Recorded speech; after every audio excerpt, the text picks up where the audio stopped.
Welcome back, Procrascreators, and welcome to the Procrascreation DIY channel. Today we are working on a flute or column chair. I received this chair from, or purchased this chair from Goodwill, and now I'm deconstructing the chair. It was staples galore in this chair. It took me a very long time to get all of the staples out, but I finally did, and here is the deconstructed chair.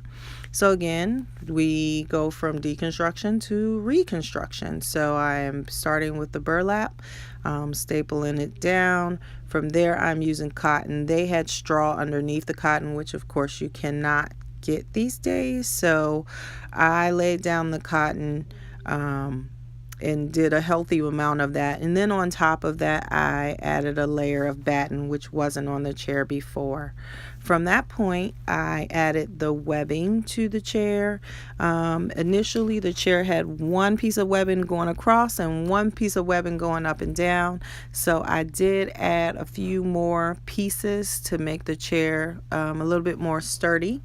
So as you can see, here is the chair as we're starting to reconstruct it, and I also used a big piping around the edge of the chair just to give it a little bit more cushion. From there, I started to deconstruct the fabric that was initially used on it, and as you can see, there was a back panel connected to the flutes, and I wanted to make sure I knew where to make those lines. So I used my marker here to make those lines through the material that was the original material onto my muslin material, which is what I am marking through to.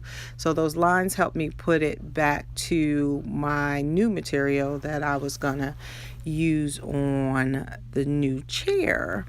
So here again, I am still deconstructing the materials, and I have numbered each piece 1 through 7. There were 7 channels or flutes, and I deconstructed each one, pinned it to my new fabric, and then cut those pieces out. As you can see, 2 through 5 are cut to size, except for the top and the bottom. I did cut those a little longer, but as you can see, here's piece number 7. I cut 7 and piece 1 a little bit wider, maybe 5 to 6 inches wider, just so that I would have the material that I need to stretch around the chair, which is also why I left more material at the top of each piece.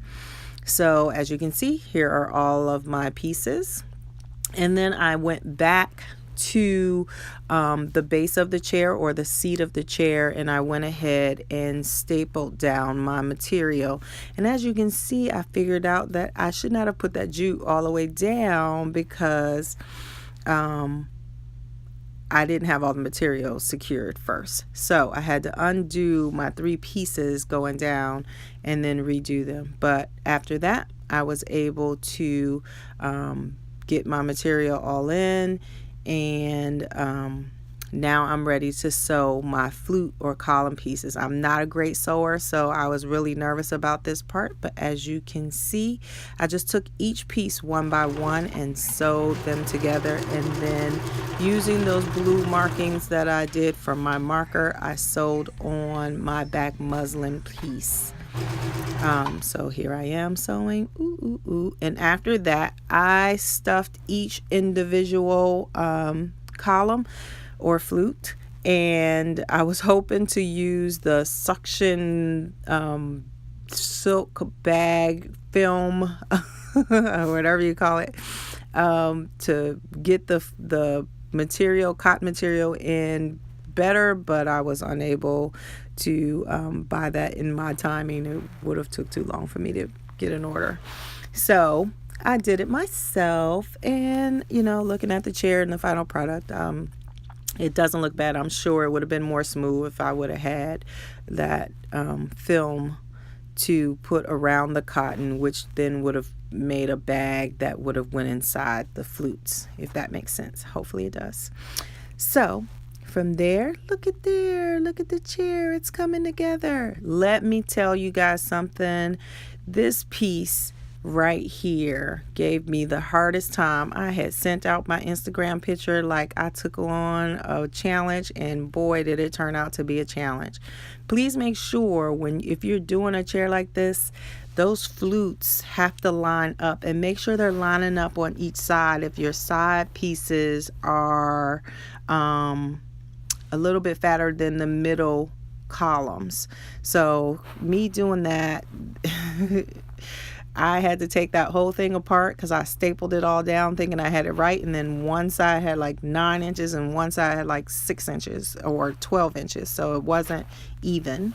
Here I had cut out the materials that I was going to use, and I started putting the piping on the bottom of the chair. From there, as you can see, I put the material on the bottom of the chair, starting to come together. It was so cute. And I have done one arm, and now I am doing the inside arm. So of course cotton and then batten is going over everything. And from there I stapled the batting down. The cotton will go over top, as you see in the arm that is closer to us. I stapled that down. And then I was able to move on to the next section of the chair.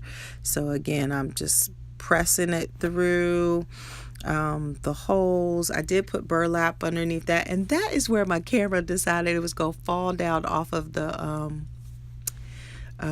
tripod. So what I just showed you really quickly was the upholstery stripping. Man, that went really quick. So anyway, here's my final product. It looks beautiful. I'm so excited. I hope you like this, and I hope if you have any questions, please leave them below, and subscribe, and please like my chair. Let me know if you have any questions. I am here for you. All right, peoples.